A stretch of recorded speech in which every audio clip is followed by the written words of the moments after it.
राम राम मंडळी, मी आपलं मराठी ओमी blog YouTube चॅनलमध्ये आपलं पुन्हा एकदा स्वागत करतो. आजच्या ब्लॉगमध्ये आपण जाणार आहे शेंद्रा तुळजाभवानी मातेचं दर्शन. चला आजच्या ब्लॉगला सुरुवात करू.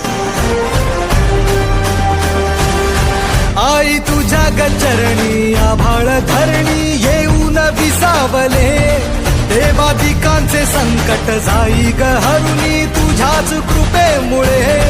नाद झंकार तू सारा संसार तू, नाद झंकार तू सारा संसार तू, तुझ्या पायाशी आम्हा राहू दे. आई जगदंबे, आई जगदंबे, आई जगदंबे.